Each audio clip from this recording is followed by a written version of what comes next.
Yes, all students, a very good evening and I wholeheartedly welcome you all for Enlightened Educators. And ನನಗೆ ನಿನ್ನೆ ಬೆಳಗ್ಗೆ ಇದು ಬಂದಿರೋ ಅಂಥ ಒಂದು ಮೆಸೇಜ್ ಆಗಿರುತ್ತೆ. Ma'am, how to make this holidays 25 days productive as I am entering third sem ECE ಅನ್ನೋಂಥ ಒಂದು ಪ್ರಶ್ನೆ ಉದ್ಭವ ಆಗಿರೋಂಥದ್ದು. ಸೊ ಈ ಒಂದು ಪ್ರಶ್ನೆಗೆ ನಾನು ಅವ್ರಿಗೆ ಆನ್ಸರ್ ಮಾಡಿದ್ದೀನಿ, ಫೈನ್. ಬಟ್ ನಾನು ಈ ಒಂದು ಏನಂತ ಹೇಳ್ತಾರೆ ಕ್ವಶನನ್ನು ಯಾಕೆ ನಾನು doing it as an YouTube videos, because ಈ ಪ್ರಶ್ನೆ ಪ್ರತಿಯೊಬ್ಬರ ಹತ್ರ ಬರಲೇಬೇಕು and this is the question that everybody should have. ಈ ತರದೊಂದು ಕ್ವಶನ್ ನಿಮ್ಮಲ್ಲಿ ಇಲ್ಲ ಅಂದ್ರೆ ನಿಮ್ಗೆ ಪ್ರಾಬ್ಲಮ್ ಆಗುತ್ತೆ, ಆಯ್ತಾ. ನನ್ನ ಹತ್ರನೂ ಈ ತರದೊಂದು ಕ್ವಶನ್ ಇರ್ಲಿಲ್ಲ. ನಮ್ಗೆ ಹೆಂಗಾಗ್ತಿತ್ತು ಅಂದ್ರೆ ಇಟ್ಸ್ ಓನ್ಲಿ ಕಾಲೇಜ್ ಆಯ್ತು, ಕಾಲೇಜ್ ಕೆಲಸ ಮುಗೀತು, ಕಾಲೇಜಲ್ಲಿ ಫುಲ್ಲು ಒಂದು ಇಡೀ ವರ್ಷ ನಾವು ಫುಲ್ಲು ಸ್ಟ್ರೆಸ್ ಅನ್ಭವಿಸ್ಬಿಟ್ಟು ಅಸೈನ್ಮೆಂಟು, ಆ ನೋಟ್ಸು, ಅದು ಇದು, ಆ ಪ್ರಾಜೆಕ್ಟ್ ವರ್ಕ್ ಮಾಡು, ಅದು ಮಾಡು, ಇದು ಮಾಡು ಅಂತ ಸಾಕಾಗೋಗ್ಬಿಟ್ಟು ನಮಗೆ ಸದ್ಯ ಬಿಡುಗಡೆ ಸಿಕ್ಕಿದ್ರೆ ಸಾಕು ಅಂತ ನಾವು ಎಕ್ಸಾಮ್ ಆಗಿದ್ದು ನೆಕ್ಸ್ಟ್ ಹಾಲಿಡೇಸೇ ನಾವು ವೇಟ್ ಮಾಡ್ತಾ ಇರ್ತೀವಿ. ಕರೆಕ್ಟ್ ಅಲ್ವಾ? ಎಲ್ಲಾರ್ದು ಅದೇ, ಇವನ್ ನಂದು ಸೇರಿಸಿ ನಮ್ಗೆಲ್ಲ ಒಂದು ಸೆಮ್ ಕಂಪ್ಲೀಟ್ ಆದ್ಮೇಲೆ ಎಕ್ಸಾಮ್ ಆಗ್ತಿದ್ದಂಗೆ ಕೊಡ್ತಾ ಇರ್ತಾರೆ ರಜಾ. ಅವಾಗ ನಮಗೆ ಲೈಕ್ ಇನ್ಸ್ಟಾಗ್ರಾಮ್ ಸ್ಕ್ರಾಲ್ ಮಾಡೋದು, ಯೂಟ್ಯೂಬಲ್ಲಿ ಫಿಲಿಮ್ಸ್ ನೋಡೋದು, ಇಲ್ಲ ನೆಟ್ಫ್ಲಿಕ್ಸ್ ಅಲ್ಲಿ ಏನೋ ನೋಡೋದು, ಇಲ್ಲ ಹೊರಗೆ ಹೋಗೋದು, ಈ ರೀತಿಯಾಗಿ ಥಿಂಕಿಂಗ್ ನಾವು ಬರ್ತಾನೆ ಇರುತ್ತೆ ಹಾಲಿಡೇಸ್ ನಲ್ಲಿ. ಬಿಕಾಸ್ ನಮ್ಮ ಕಾಲೇಜ್ ಆ ಪರ್ಟಿಕ್ಯುಲರ್ ಸೆಮ್ ನಾವು ಏನು ಸ್ಟ್ರೆಸ್ ತಗೊಂಡಿರ್ತೀವಿ, ಕಷ್ಟಪಟ್ಟಿರ್ತೀವಿ, ಅದರಿಂದ ಆಚೆ ಬಂದು ಒಂದು ಸ್ವಲ್ಪ ಫ್ರೀ ಸಿಗ್ತಾ ಇದೆ, ಮತ್ತೆ ನಾವು ಇದು ಮಾಡ್ಬೇಕು ಅನ್ನೋ ಥರ ಥಿಂಕಿಂಗ್ ಮಾಡಿ ಹೋಗ್ತೀವಿ. ಅದು ನನ್ನ ಹತ್ರನೂ ಇದೆ. I also have the same habit. That is why I am telling you what that happens if you have that habit ಅಂತ, ಆಯ್ತಾ. ಸೊ ಈ ಥರ ಒಂದು ಥಿಂಕಿಂಗಲ್ಲಿ ನಾವು ಮಾಡ್ಕೊಂಡು ಹೋಗ್ತೀವಿ. ಬಟ್ ಈ student is asking how to take this as a productive session. ಏನು 25 ದಿನ ಫಸ್ಟ್ ಇಯರ್ ರಜಾ ಕೊಟ್ಟಿದ್ದಾರಲ್ಲ, ಈಗ ನಾನು ಹೇಗೆ ಪ್ರೊಡಕ್ಟಿವ್ ಆಗಿ ತಗೋಬೇಕು ಅಂತ ಕ್ವಶನ್ ಕೇಳ್ತಿದ್ದಾರೆ. ಕರೆಕ್ಟ್ ಅಲ್ವಾ? This question has to be raised by every one, because it is not that you call on Instagram or you just take an YouTube video do anything, right? Any others one thing, ಆ time ಕೊಟ್ಟಿರೋದನ್ನ ನೀವು ಆದಷ್ಟು ಎಷ್ಟು productive ಆಗಿ ಬಳಸ್ಕೊತೀರ. Productive ಅಂದ್ರೇನು ಮತ್ತೆ ಹಳೇದು ಓದಿಂತ ಯಾರು ಹೇಳಲ್ಲ. You can make it productive by what? So what I can say, by learning some of the courses. So ಅದ್ರ ಬಗ್ಗೆ ನಾನು ಮಾತಾಡೋದಕ್ಕೆ ಬಂದಿದ್ದೀನಿ. And I kindly request you to watch this video without fail. It's very important. And thanks P for asking this wonderful question, because ಈ ಥರ ಎಲ್ಲರಲ್ಲೂ ಹುಟ್ಕೊಂತು ಅಂದರೆ ನೀವು ಮುಂದೆ ತುಂಬ ಚೆನ್ನಾಗಿರ್ತೀರ, ಆಯಿತಾ. So see what is that I am trying to tell you as, in college nobody tells you to do certificate.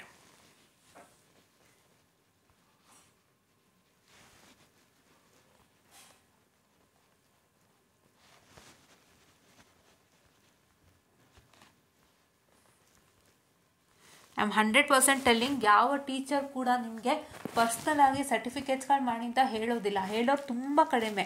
100ಅಲ್ಲಿ 10% ಅಂತ ತಗೊಳ್ಳಿ, ಆಯಿತಾ. 100ಅಲ್ಲಿ 10% ಅಂತ ತಗೊಳ್ಳಿ, ಆಯಿತಾ. ಸೊ ಈಗ ನಿಮ್ಗೆ ಆ ಥರ ಹೇಳ್ದಿರೋದ್ರಿಂದ it will be an utter loss for you people, ಆಯಿತಾ. See especially for E&C students I am telling you, whatever you learn in the curriculum that is very much required for your core companies, but not for computer based or software, okay. and ಇನ್ನೊಂದು ಏನಪ್ಪ ಅಂದರೆ, ನೀವು ತುಂಬ ಜನ ಅನ್ಕೋಬೋದು, okay page number 10 seats ಅಂತೆ, clear. So ಏನಂದರೆ ತುಂಬ ಜನಕ್ಕೆ ಏನಂತ ಹೇಳಿದ್ರೆ, ಇದು ನಾವು ಇದರಲ್ಲಿ ಓದಿದ್ದೀವಲ್ವಾ ಕರಿಕ್ಯುಲಮ್ಲಿಂದ ತಂದ್ಕೋತೀರಾ. Correct, you studied many things in curriculum, but that works out for the core subject, core companies and not for computer software companies. The first thing, ಓಕೆವಾ. ದ ಸೆಕೆಂಡ್ ಥಿಂಗ್ ಇಸ್ ಏನು ಅಂತ ಹೇಳಿದ್ರೆ, it is not that you learn in the college. Correct ಅಲ್ವಾ? ನೀವು ಕಾಲೇಜಲ್ಲಿ ಬರೀ ಪುಸ್ತಕ ಕಲ್ತಿರ್ತೀರಾ, ಪುಸ್ತಕದಲ್ಲಿ ಇಷ್ಟು ಸಿಲೆಬಸ್ ಅಂತ ಮಾಡಿರ್ತಾರೆ, ಅಷ್ಟನ್ನು ಕಲಿತೀರಾ. Only prescribed syllabus to study, right?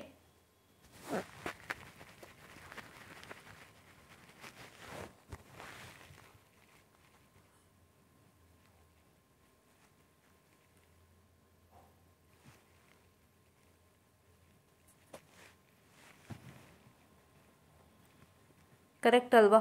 But when you take that particular subject that you learn as a course, ಆಯಿತಾ, when you take that particular subject that you're learning in your college as a course, say for example let's consider embedded system and VLSI, right? embedded system ಒಂದು ತಗೊಳ್ಳೋಣ, VLSI ಒಂದು ತಗೊಳ್ಳೋಣ.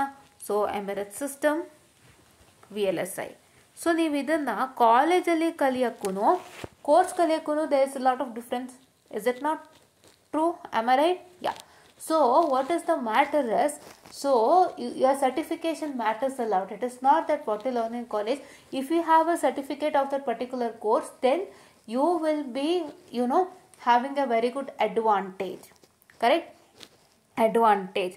ಅದಕ್ಕೆ ಹೇಳೋದು ಆದಷ್ಟು productive ಆಗಿ ಇಟ್ಕೊಳ್ಳಿ ಅಂತಂದರೆ, ಆದಷ್ಟು ಸರ್ಟಿಫಿಕೇಷನ್ಸ್ನ ಫಸ್ಟ್ ಸೆಮಿಸ್ಟರ್ನೇ ಮಾಡ್ಕೊಂಡು ಬನ್ನಿ ಅಂತ ಇದಕ್ಕೆ ಉತ್ತೇಜನೆ ಕೊಡ್ತಾ ಇರೋದು ನಾನು. ಯಾಕೆಂದರೆ ನಾನು ಇದೆಲ್ಲ ಲಾಸ್ ಮಾಡ್ಕೊಂಡಿದ್ದೀನಿ. ನಮ್ಗೆ ಯಾರು ಹೇಳೋರು ಇರಲಿಲ್ಲ ಅವಾಗ. ನೀನು ಆ ಸರ್ಟಿಫಿಕೇಟ್ ಮಾಡು, ಈ ಸರ್ಟಿಫಿಕೇಟ್ ಮಾಡು, ಕಂಪ್ನಿ ಹಿಂಗೆ ಕೇಳುತ್ತೆ ಹಂಗೆ ಕೇಳುತ್ತೆ, ಯಾರು ಹೇಳೋರಿಲ್ಲ. ನಮಗೆ ಕತ್ತಿಗೆ ಬಂದಾಗಲೇ ಎಲ್ಲ ಒಂದೊಂದಾಗಿ ಅರಿವಾಗ ಸ್ಟಾರ್ಟ್ ಆಯ್ತು. ಇವತ್ತು ನಾನು I have not got a job, still I am checking for a job. So ನಂದೇನು ಕಾಲೇಜ್ ಕಂಪ್ಲೀಟ್ ಆಗಿಲ್ಲದೆ ಇರೋ ಕಾರಣ ನಾನೀಗ ಜಾಯ್ನ್ ಆಗ್ಲಿಕ್ಕಾಗಲ್ಲ. After completion have to join. ನಾನು ಯಾವ್ಯಾವ company, say if I apply for Amazon or say if I apply for any other companies, ಏನಂತ ಹೇಳ್ತಾರೆ, ಸೇಲ್ಸ್ ಫೋರ್ಸ್ ಸರ್ಟಿಫಿಕೇಶನ್ ಅಂತ ಬಂದಿದೆ ಈಗ. That is Salesforce certification ಅಂತ ಒಂದು ಬಂದಿದೆ, ಅದನ್ನೆಲ್ಲ ಮಾಡ್ತಿದ್ದಾರೆ ಈಗ. And you have Cisco certifications also. Cisco certifications ಇದೆ.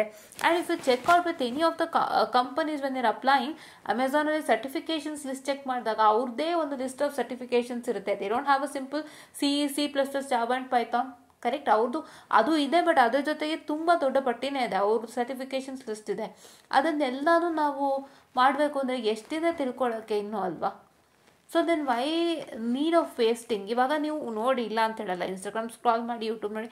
I am not restricting you not to check with that, but I say that keep some time for certification and keep some time for earning a knowledge other than the book. Because ಬುಕ್ಕಲ್ಲಿ ಯಾವುದೇ ಕಾರಣಕ್ಕೂ practical knowledge ಸಿಗಲ್ಲ. ಬುಕ್ಕಲ್ಲಿ you just study the concept and you just apply it in laboratory, but laboratory kaliya antadu that's not at all sufficient. Still more practically you will learn in the certification sessions alli you still more practical knowledge artha ಮಾಡ್ಕೊಂತೀರಾ. So ಹಂಗಾಗಿ certification matter. ನೀವು ಇಲ್ಲಿ ಕಲ್ತಿದ್ದೀರಾ, ಅಲ್ಲಿ ಕಲ್ತಿದ್ದೀರಾ ಅಲ್ಲ, certification ಅದ್ರದ್ದಿತ್ತು ಅಂದರೆ that certification is having a value. So first ಅದನ್ನು ಮಾಡ್ಕೊಳ್ಳೋದಕ್ಕೆ ನೋಡಿ, ಆಯಿತಾ? That is what is you all have to do. ಈಗ ನಿಮ್ಮ ಕ್ವಶನ್ ಬರ್ಬೋದು, what and all certifications I have to do. See, because ನಾನು ಈ ವಿಡಿಯೋ ಮಾಡ್ತಾ ಇರೋದು ಏನಕ್ಕೆ ಅಂದರೆ ಅವ್ರು ಕೇಳಿದ ಕ್ವಶನ್ ತುಂಬ ವ್ಯಾಲಿಡ್ ಆಗೇ ಇತ್ತು.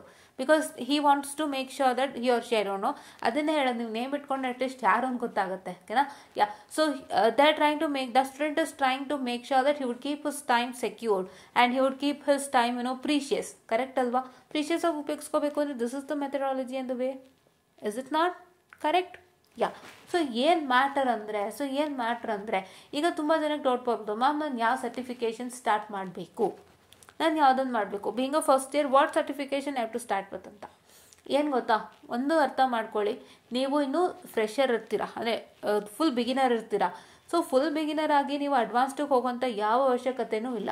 And specially for E&C, as I already told you many a times that ನಮಗೊಬ್ಬರು ಸರ್ ಹೇಳಿದ್ರು that you can choose any of the languages which you need, which you perfect at ಅಂತ. Because you are not learn all the languages in your curriculum ಅಂತ. ನೀವು ಎಲ್ಲ language ಕರಿಕ್ಯುಲಮಲ್ಲಿ ಕಲ್ತಿರಲ್ಲ, and ಅದಕ್ಕೆ ನೀವು certification ತೊಗೊಳಕ್ಕೂ ಆಗಲ್ಲ ಎಲ್ಲದಕ್ಕೂ. ಎಷ್ಟಂತ ಅಮೌಂಟ್ ಕೊಡ್ತೀರಲ್ವ. ಸೊ ಆ ರೀತಿಯಾಗಿ ಒಂದು ಕನ್ಸರ್ನಿಂದಾಗಿ ಅವ್ರು ಹೇಳ್ತಾ ಇರೋದು, ನೀವು ಎಲ್ಲ ಏನಂತ ಹೇಳ್ತೀರಾ, ಎಲ್ಲ ಒಂದು ಸರ್ಟಿಫಿಕೇಶನ್ ತೊಗೊಳಕ್ಕಿಂತನೂ just take the basic needs ಅಂದರೆ ಅವ್ರು ಹೇಳ್ತಾ ಇರೋದು. ಈಗ there are some languages called, just a minute, I am sorry for the distraction.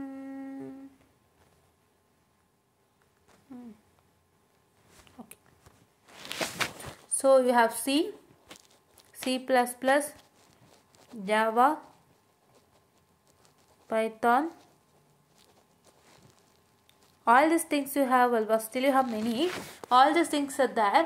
So ಇದರಲ್ಲಿ ನೀವು ಯಾವುದಾದ್ರೂ ಒಂದು ಚೂಸ್ ಮಾಡಿ ಅಂತ ಅವರು ಹೇಳ್ತಾ ಇದ್ದಾರೆ. ಯಾಕೆ ಅಂದರೆ it is all because you are, it's like we don't have anything all these things in the curriculum. ಈಗ ಫಸ್ಟ್ ಇಯರ್ ಲ್ಯಾಟ್ ಮಾಡಿದ್ದಾರೆ, ಬಟ್ ನಮ್ಮ ಪೀರಿಯಡಲ್ಲಿ ಇದೆಲ್ಲ ಕರಿಕ್ಯುಲಮ್ ಇರಲಿಲ್ಲ. ನಮಗಿದ್ದು C and C++ ಮಾತ್ರ ಇದ್ದಿದ್ದು. Python wasn't there in a curriculum. But what is the matter I am telling you guys, so you are not like ನೀವು ಯಾವುದೇ ರೀತಿಯಾಗಿ ಒಂದು ನಂಗೆ 4 ಬರುತ್ತೆ ಅಂತ ತೋರಿಸ್ಕೊಳ್ಳೋಂಥ ಅವಶ್ಯಕತೆ ಇಲ್ಲ. Specially E&C students can only select which language you know well and execute in that same language itself in your interview sessions, right? Ya. Okay, specific ಆಗಿ ಕೇಳಿದಾಗ ಏನು ಮಾಡೋಕ್ಕಾಗಲ್ಲ, ಬಟ್ ನಿಮಗೆ ಎಕ್ಸೆಂಪ್ಷನ್ ಇರುತ್ತೆ, that to with languages also and with the questions also. Questions will not be so complex, it will be an easier mode. Not easy ಅಂತಲ್ಲ, medium ಆಗಿರುತ್ತೆ, ತುಂಬ ಕಷ್ಟ ಇರಲ್ಲ, ತುಂಬ ಈಸಿನೂ ಇರಲ್ಲ, ಒಂದು ಮೀಡಿಯಮ್ ಆಗಿರುತ್ತೆ. Fine, okay. ಸೊ ಈ ರೀತಿಯಾಗಿ ಒಂದು ಬೇಸಿಕ್ ಕಾನ್ಸೆಪ್ಟ್ನ ನೀವು ಅರ್ಥ ಮಾಡ್ಕೋಬೇಕು. ಬಿಕಾಸ್ ತುಂಬ ಜನ ಕನ್ಫ್ಯೂಷನ್ ಮಾಡ್ಕೋತೀರಾ, ಆ ಥರ ಲ್ಯಾಂಗ್ವೇಜಸ್ ಕೇಳ್ತಾ ಇದ್ದಾರೆ, ಈ ಥರ ಲ್ಯಾಂಗ್ವೇಜಸ್ ಕೇಳ್ತಿದ್ದಾರೆ, ಆಸ್ಕಿಂಗ್ ಹೈಯರ್ ಎಂಡ್ ಅಂತ ನೀವು ಯೋಚನೆ ಮಾಡ್ತೀರಾ. But being in electronic students can meet higher end meet ಮಾಡಬೇಕು ಅಂದರೆ ತುಂಬ ಕೋರ್ಸಸ್ ಕಲಿಬೇಕಾಗುತ್ತದಾಗುತ್ತಾ? Not at all possible. So I kindly request you to select one of the language which you know very well first. Okay, C ಮಾತ್ರ select ಮಾಡಬೇಡಿ. C is very easy. C ಇವತ್ತು ನೀವು select ಮಾಡ್ತೀರಾ ಅಂದರೆ ತುಂಬ ಕಡಿಮೆ. C++ ಅಲ್ಲಿ ಮಾಡಿ, ಇಲ್ಲ ಪೈಥಾನಲ್ಲಿ ಸೆಲೆಕ್ಟ್ ಮಾಡಿ. Fine, okay. ಆ್ಯಂಡ್ ಇವಾಗ ಕ್ವಶನ್ ಬರ್ಬೋದು, ಯಾವ ಸರ್ಟಿಫಿಕೇಶನ್ ಸ್ಟಾರ್ಟ್ ಮಾಡ್ಬೇಕು ನಾನು ಫಸ್ಟು ನಾನು ನಿಮ್ಗೊಂದು ಮಾತು ಹೇಳೋಕ್ಕೆ ಇಷ್ಟಪಡ್ತೀನಿ. ಇವಾಗ ಆಲ್ರೆಡಿ ನೀವು ಸಿ ಮತ್ತು ಪೈಥಾನ್ನ ಫಸ್ಟ್ ಇಯರ್ಲೇ ಕಲ್ತಿದ್ರಾ. ಸೊ ಕಲ್ತಿರೋದ್ರಿಂದ ಅದರಲ್ಲಿ ಒಂದು ಈಸಿಯಾಗಿ ಸರ್ಟಿಫಿಕೇಶನ್ನ ತೊಗೊಂಬಿಡಿ. Why need of certification is because what you learn in class is also good, but ಅದಕ್ಕೊಂದು ಸರ್ಟಿಫಿಕೇಟ್ ಅಂತ ಬರುತ್ತಲ್ಲ, that will be having a value. So I kindly request you to start with these 2 certificates very soon. Because ನೀವು ಓದಿರ್ತೀರಾ, ಅದ್ರ ಮೇಲೆ ಒಂದು ಬೇಗ ನೀವು ಹೆಂಗೆ ಓದಿರೋದ್ರಿಂದ ಗೊತ್ತಿರೋದ್ರಿಂದ ಸೊ ನೀವು ಬೇಗ ಸ್ಕ್ರಾಲ್ ಮಾಡಿ ಒಂದು ಸರ್ಟಿಫಿಕೇಶನ್ನ ತೊಗೊಳಕ್ಕೆ ನೋಡಿ. ಓಕೆನಾ? ಯಾ. ಆ್ಯಂಡ್ ದೆನ್ ನೆಕ್ಸ್ಟ್ ಏನಪ್ಪ ಅಂದರೆ, ಇವಾಗ ನಾನು I want to join this particular company and ನನಗೆ ಕಂಪನಿಯಲ್ಲಿ ಒಂದಷ್ಟು ರಿಸ್ಟ್ರಿಕ್ಷನ್ಸ್ ಇದೆ ಆ್ಯಂಡ್ ಒಂದಷ್ಟು ತುಂಬ ಹೈಯರ್ ಎಂಡ್ ಕೇಳಿದ್ದಾರೆ. ನಾನು ಏನು ಮಾಡಬೇಕು? ಸುಮಾರು ಜನಕ್ಕೆ ಅದು ಪ್ರಾಬ್ಲಮ್ ಇದೆ. ಸೊ ಏನಂದರೆ, when you just check that there is a company which is been coming for freshers and what they ask for you. Freshers ಅಂತ ಮೆನ್ಷನ್ ಮಾಡ್ತಾರೆ. I have experience it this. ನಾನೇ ನೋಡ್ತಾ ಇರ್ತೀನಲ್ಲ, ಫ್ರೆಷರ್ ಅಂತ check ಮಾಡಿದಾಗ they give it as a fresher, but what that skill set they ask you is a very hectic and heavy. So ಅದಕ್ಕೆ ಏನಪ್ಪ ಅಂತ ಹೇಳಿದರೆ ಅಂಥ ಸಮಯದಲ್ಲಿ ಏನಪ್ಪ ಅಂತ ಹೇಳಿದರೆ, many of the companies are providing certifications. ಅವರೇ ಫ್ರೀ ಸರ್ಟಿಫಿಕೇಶನ್ಸ್ ಕೊಡ್ತಾ ಇದ್ದಾರೆ. ಆ ಕಂಪನಿದು ಸರ್ಟಿಫಿಕೇಶನ್ಸ್ ಮಾಡ್ಕೊಳ್ಳಿ. ಆ್ಯಂಡ್ ನೀವು ಮಾಡೋಂಥ ಸರ್ಟಿಫಿಕೇಶನ್ಗೆ ಸಂಬಂಧಪಟ್ಟಂತೆ ಯಾವುದಾದ್ರೂ ಪೋಸ್ಟ್ ಬಂದಿದೆ ಅದೇ ಕಂಪ್ನಿಲಿಂದ, you can apply and get your job soon. Right? So company certificates are having a value today, and please to make sure that you check in each and every company's certificate section. So certificate ಅಂತ separate ಆಗಿರುತ್ತೆ. ಇಲ್ಲಾಂದ್ರೆ ನೀವು ಹಂಗೆ ಹುಡುಕಕ್ಕೆ ನಂಗೆ ಗೊತ್ತಾಗ್ತಿಲ್ಲ ಅವರ ಪೋರ್ಟಲಲ್ಲಿ ಅಥವಾ ವೆಬ್ಸೈಟಲ್ಲಿ ಅಂದರೆ you can just check. For example, if you checking with Cisco, check with Cisco certification, or check with the Accenture certification, or check with Cognizant certification. ಆ ಥರ ನೇಮ್ ಮಾಡಿ ಸರ್ಟಿಫಿಕೇಶನ್ಸ್ಗಳು ಇಷ್ಟೇ ಬರುತ್ತೆ. ಅಲ್ಲಿ ನೀವು ಮಾಡ್ಕೊಂಡ್ರೆ ತುಂಬ ಒಳ್ಳೆಯದು. Because company certifications if you having, it's a boon for you guys. So start with it. ಓಕೆನಾ? ಸೊ ಇದನ್ನೇ ನಾನು ಹೇಳಕ್ಕೆ ಬಂದಿದ್ದು. ಸೊ ಏನಂದರೆ, ಆದಷ್ಟು ಸರ್ಟಿಫಿಕೇಶನ್ಸ್ ಮಾಡಿ ಇಟ್ಕೊಳ್ಳಿ. ಕಂಪನಿಗೆ ತುಂಬ ಹೆಲ್ಪ್ ಆಗುತ್ತೆ. ಎಂಥ ಮೂಮೆಂಟಲ್ಲಿ ಡೋಂಟ್ ಲೂಸ್ ಎನಿಥಿಂಗ್. ನಂದು ಅದೇ ಪ್ರಾಬ್ಲಮ್ ಆಗಿದ್ದು. ನಮ್ಗೆ ಯಾರು ಹೇಳೋರಿಲ್ಲ ಇದು ಮಾಡ್ಕೋ, ಈ ಸರ್ಟಿಫಿಕೇಶನ್ಸ್ಗಳಲ್ಲಿ ಇದನ್ನ ಯೂಸ್ ಆಗುತ್ತೆ, ಆ ರೀತಿಯಾಗಿ ಆಗುತ್ತೆ, ನೀವು ಮುಂದೆ ನಿಮ್ಮ ಫ್ಯೂಚರ್ ಚೆನ್ನಾಗಿರುತ್ತೆ, ಇಲ್ಲಿ ಸೆಟಲ್ ಆಗ್ಬೋದು, ಇದರಿಂದ ಮುಂದಕ್ಕೆ ಅಂದರೆ if you want to go for again upgraded job, ಅದಕ್ಕೂ ಕೂಡ ಯೂಸ್ ಆಗುತ್ತೆ. ಆ ಥರ ಹೇಳೋರು ನಮಗೆ ಯಾರೂ ಇರಲಿಲ್ಲ. And I was the loser at that period, so I don't want you all to become a loser. Start with the basic certifications for C++, Java, Python ಮಾಡ್ಕೊಳ್ಳಿ.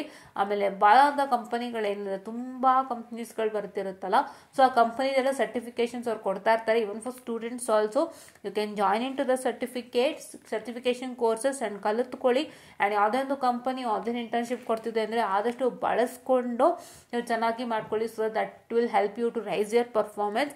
ಸೊ ಫಸ್ಟ್ ಇಯರ್ ಮಕ್ಕಳು ಬೇಗ ಇವಾಗಿಂದಾನೇ C++ ಪೈಥಾನ್ ಕೋರ್ಸ್ನ 25 ಡೇಸಲ್ಲಿ ಮಾಡಿಟ್ಕೊಳ್ಳಿ. ಓದಿರ್ತೀರಾ, ಸುಮ್ಮನೆ just ನೀವು course join ಆದಾಗ just move ಮಾಡ್ಕೊಂಡು ಹೋಗಿ ಸಾಕು. ಓದಿರ್ತೀರಾ, ಏನಾದ್ರು ಎಕ್ಸ್ಟ್ರಾ ಕಲಿತಿದ್ದೀರಾ ಅಂದರೆ ಅದನ್ನ ಕೀನಿಟ್ಟು ನೋಡಿ.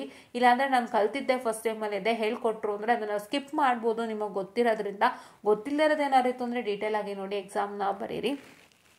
ಓಕೆ, ಎಕ್ಸಾಮ್ನ ತೊಗೊಂಡು ಪಾಸ್ ಮಾಡಿ ಸರ್ಟಿಫಿಕೇಶನ್ ತೊಗೊಳ್ಳಿ. ಆ್ಯಂಡ್ ಸರ್ಟಿಫಿಕೇಷನ್ಗೆ ನೀವು ಚೆಕ್ ಮಾಡಬೇಕಾಗಿರೋಂಥ ವೆಬ್ಸೈಟ್ ಬಂದು ಇಂಟರ್ಶಾಲಾ ಅಂತ. Internshala number 1. Second one is Coursera, Udemy. ಈ 3 ಪ್ಲ್ಯಾಟ್ಫಾರ್ಮಲ್ಲಿ ಚೆಕ್ ಮಾಡಿಕೊಂಡು, ಯುಡೆಮಿಲಂತೂ ತುಂಬ ಚೀಪಾಗಿ ಕೋರ್ಸಸ್ ಸಿಗುತ್ತೆ. ಯುಡೆಮಿಲ್ ಚೆಕ್ ಮಾಡಿ, ಇಂಟರ್ಶಾಲಾ ಚೆಕ್ ಮಾಡಿ, ಕೋರ್ಸಿಯಾಲು ಚೆಕ್ ಮಾಡಿ. ಕೋರ್ಸಿಯಾಗೆ ಒಂದು ಇದಿದೆ, so Canara bank is tied up with Coursera. So if you are getting an Aspire account student ನೀವು ಆಗಿದ್ದು ಆಸ್ಪೈರ್ ಅಕೌಂಟ್ ತಗೋತಿದ್ದೀರಾ ಅಂದರೆ ಅದಕ್ಕೆ ಕೋರ್ಸ್ರಿಯಾ ಅಟ್ಯಾಚ್ ಆಗಿರುತ್ತೆ. ಸೊ ನೀವು ಯಾವುದೇ ಥರ ಕೋರ್ಸಸ್ ಬೇಕಾದ್ರೂ ಮಾಡ್ಕೋಬೋದು. ಸೊ ಅದೊಂದು ಅವಕಾಶ ಇದೆ. Ask in your bank and make sure that you get a good certification courses ಆಯಿತಾ. ಇದನ್ನು ಮಾಡಿಕೊಂಡು ಚೆನ್ನಾಗಿ ಮಾಡ್ಕೊಳ್ಳಿ. ಅದರ ಹೊಸದಾಗಿ ಬಂದಿದೆ ಸರ್ಟಿಫಿಕೇಷನ್ ಕೋರ್ಸ್ ಅಂದರೆ ಖಂಡಿತ ಇನ್ಫಾರ್ಮ್ ಮಾಡ್ತೀನಿ. ಏನು ಗೊತ್ತಾ, ಒಂದು ತಲೆನಲ್ಲಿ ಇಟ್ಕೊಳ್ಳಿ, certification is the pool for you all. ಒಂದು ಸರ್ಟಿಫಿಕೇಟ್ ನಿಮ್ಮ ಹತ್ರ ಇತ್ತು ಅಂದರೆ that certification is impressing your HR, your manager and the whole company are selected without any hustles. Without any hustles you are getting selected. So ದಯವಿಟ್ಟು certifications ಯಾರು neglect ಮಾಡಬೇಡಿ. ರಜಾ ಸಿಕ್ತು ಅಂತ ಎಂಜಾಯ್ಮೆಂಟ್ ಮಾಡೋಕ್ಕೆ ಹೋಗ್ಬೇಡಿ, ಕೊನೆಯಲ್ಲಿ ಕಷ್ಟಪಡ್ತೀರಾ. ಬಿಕಾಸ್ ನಿಮ್ಮ ಯಾವುದೇ ರೆಸ್ಯೂಮೇಲಾದರೂ ಸರ್ಟಿಫಿಕೇಷನ್ ಅನ್ನೋ ಕಾಲಮ್ ಇಲ್ಲದಂತೆ ಇರೋದೇ ಇಲ್ಲ. ಆ ಕಾಲಮ್ನ ನೀವು ಏನು ಎಕ್ಸೆಂಪ್ಷನ್ ಮಾಡೋಕ್ಕೆ ಆಗಲ್ಲ. ಅದರಲ್ಲಿ ನೀವೇನು ಹಾಕ್ತೀರಾ ಅದ್ರ ಮೇಲೆ ಕೆಲಸ. ಸರ್ಟಿಫಿಕೇಷನ್ ಏನು ಹಾಕಿರ್ತೀರಾ, ಸ್ಕಿಲ್ ಸೆಟ್ ಏನು ಹಾಕಿರ್ತೀರಾ ಅದ್ರ ಮೇಲೆ ಕೆಲಸ. ನಿಮ್ಮ ಸ್ಕಿಲ್ ಸೆಟ್ ಮ್ಯಾಚ್ ಆಗ್ತಾಯಿಲ್ಲ, ಸರ್ಟಿಫಿಕೇಷನ್ ಅದ್ರ ಮೇಲೆ ನೀವು ಮಾಡಿರೋ ಒಂದಿಷ್ಟು ಬೇಕಾಗಿರೋದು ಅಂದರೆ ಖಂಡಿತ ಕಂಪ್ನಿಗೆ ಮ್ಯಾಚ್ ಆಗಲ್ಲ. ಮೇನ್ ಥಿಂಗ್ ಅದೇ ನೋಡ್ತಾರೆ. ದೊಡ್ಡ ಕಂಪ್ನಿಲಿ say for example if you are attending on this one aptitude round and aptitude ರೌಂಡಲ್ಲಿ ನೀವು ಎಲ್ಲರಿಗೆ ನೀವು ಒಂದು 50 marks for example say got some good marks in aptitude and the same marks will be taken by all the other people. ಅಂದರೆ ಒಂದು ಇಷ್ಟು ಜನದ ಹತ್ರ ಅದೇ ಮಾರ್ಕ್ಸ್ ಇರುತ್ತೆ. ಈಗ ನೀವು 60 ತೊಗೊಂಡಿದ್ದೀರಿ ಆಪ್ಟಿಲಿ ಅಂದರೆ ಮಿಕ್ತವ್ರದ್ದು 60 ಇರುತ್ತೆ ಅಂತ ಅಂದ್ಕೊಳ್ಳಿ ನಿಮ್ಮ ಜೊತೆ ಅವ್ರದ್ದೆಲ್ಲ. ಸೊ ಆಗ ಏನು ಮಾಡ್ತಾರೆ, they just check with your age and they just check with skill set arrange certification ಮಾಡಿದ್ದಾರೆ, ಅವ್ರಿಗೆ ಏನು ನಾಲೆಡ್ಜ್ ಇದೆ ಅನ್ನೋದೆಲ್ಲ ತಿಳ್ಕೊಂಡು ಅವರು ನಿಮ್ಮನ್ನು ಸೆಲೆಕ್ಷನನ್ನು ಮಾಡ್ತಾರೆ ನೆಕ್ಸ್ಟ್ ರೌಂಡಿಗೆ. ಸೊ ಆ ರೀತಿಯಾಗಿ ಒಂದು ಚಾಯ್ಸಸ್ ಇರುತ್ತೆ. ಸೊ ಸರ್ಟಿಫಿಕೇಷನ್ಸ್ನ ಯಾವ ಕಾರಣಕ್ಕೂ ಹಾಳು ಮಾಡ್ಕೋಬೇಡಿ. ಇವಾಗಿಂದನೇ ಮಾಡಿ ಕೂತ್ಕೊಂಡು ಏನು ಟೈಮ್ ವೇಸ್ಟ್ ಆಗೋದಿಲ್ಲ. ನಾನಷ್ಟು ಲಾಸ್ ಮಾಡ್ಕೊಂಡೋಳಿಲ್ಲ. ನಾನು ಪೀರಿಯಡ್ಲಿ ಎಷ್ಟೋ ಸರ್ಟಿಫಿಕೇಷನ್ಸ್ ಮಾಡಿ ಮುಗಿಸ್ಬೋದಾಗಿತ್ತು, but I couldn't make it due to some reason. So ಅದು ನನಗೊಂದು ಅನ್ಯಾಯ ಥರನೇ ಹೇಳ್ಬೋದು. ಅದೆಲ್ಲ ನಾನು ಕಳ್ಕೊಂಡಿದ್ದೀನಿ. ಸೊ ಇವತ್ತು ನೀವು ಕಳ್ಕೊಬಾರ್ದು ಅನ್ನೋ ಒಂದೇ ಕಾರಣಕ್ಕೆ ಹೇಳ್ತಾ ಇದ್ದೀನಿ. ದಯವಿಟ್ಟು ಸರ್ಟಿಫಿಕೇಷನ್ಸ್ನ ಈಸಿಯಾಗಿ ಮಾಡ್ಕೊಳ್ಳಿ, ಒಳ್ಳೆ ಕಡೆ ಮಾಡ್ಕೊಳ್ಳಿ. ನಾನು ಹೇಳಿರೋಂಥ ಲಿಸ್ಟಲ್ಲಿ ಅಷ್ಟು ಕಡೆನೂ ನೀವು ಸರ್ಟಿಫಿಕೇಷನ್ಸ್ ಚೆಕ್ ಮಾಡಿ ಮಾಡ್ಕೋಬೋದು. ಮಾಡ್ಕೊಳ್ಳೋದ್ರಿಂದ ನಿಮಗೆ ಒಳ್ಳೆಯದು. ರೆಸ್ಯೂಮೆ ಬಿಲ್ಡ್ ಆಗುತ್ತೆ. ಕಂಪ್ನಿಯವರ ಸರ್ಟಿಫಿಕೇಷನ್ ನೋಡಿದ ತಕ್ಷಣ ನಿಮ್ಮನ್ನ ಕಂಪ್ನಿಯೊಳಗೆ ಎಂಟರ್ ಮಾಡ್ಕೊತಾರೆ. ಇವೆಲ್ಲ ಬೇಕು ಅಂದರೆ ನೀವು ಇವಾಗಿಂದನೇ ಸರ್ಟಿಫಿಕೇಷನ್ಸ್ ಮಾಡಿ. Don't neglect student. ಆ್ಯಂಡ್ ಯಾರಾದರೂ ಬಂದು ಸರ್ಟಿಫಿಕೇಷನ್ ಮಾಡಿ ಅಸೈನ್ಮೆಂಟ್ಗೆ ಅಂದರೆ ದಯವಿಟ್ಟು ಅವ್ರನ್ನ ಕೋಪ ಮಾಡ್ಕೊಂಡು ಮಾತಾಡೋದೆಲ್ಲ ಬೇಡ. ಅಂಥವ್ರು ಸಿಗೋದೇ ತುಂಬ ಕಷ್ಟ. ಅಂಥವ್ರಿಂದ ನಿಮ್ಮ ಜೀವನನೂ ಬೆಳಕಾಗ್ತಿರುತ್ತೆ. ಅದನ್ನು ಒಂದು ಯೋಚನೆ ಮಾಡಿ ಅಂತ ನಾನು ಹೇಳ್ತಾ, ದಯವಿಟ್ಟು ಸರ್ಟಿಫಿಕೇಷನ್ಸ್ನ ಮಾಡಿ ಬೇಗ ಬೇಗ. ನಾನು ಹೇಳಿದೆ C++ ಪೈಥಾನ್ ಫಸ್ಟ್ ಮಾಡ್ಕೊಳ್ಳಿ, ಆಮೇಲೆ ಬೇರೆ ಯಾವ ಸರ್ಟಿಫಿಕೇಷನ್ ಬೇಕಾದ್ರೂ ತೊಗೊಳ್ಳಿ, ನೋ ಪ್ರಾಬ್ಲಮ್ ಅಂತ ನಾನು ಹೇಳ್ತಾ I just went of the sessional students. And ತುಂಬ ಜನ ರಿಸಲ್ಟ್ ಬಗ್ಗೆ ಕೇಳ್ತಿದ್ರಿ, ಇಲ್ಲ ಅದು ಡಿಸ್ಕಸ್ ಮಾಡ್ಬಿಡ್ತೀನಿ. ರಿಸಲ್ಟ್ಸ್ ಬಗ್ಗೆ ಕೇಳಿದ್ರಿ, ರಿಸಲ್ಟ್ಸ್ ಎಲ್ಲ ಬರುತ್ತೆ. ಯಾವ್ದು ಪೆಂಡಿಂಗ್ ಇತ್ತು ಅದೆಲ್ಲ ಬೇಗ ಬರುತ್ತೆ ತಿಂಗಳೊಳಗಡೆ. ಯೋಚನೆ ಮಾಡಬೇಡಿ, ಓಕೆನಾ. ಸೊ ಇದೊಂದು ಜ್ಞಾಪನ ಇಟ್ಕೊಳ್ಳಿ ಅಂತ ನಾನು ಹೇಳ್ತಾ I just went of the sessional. And thank you.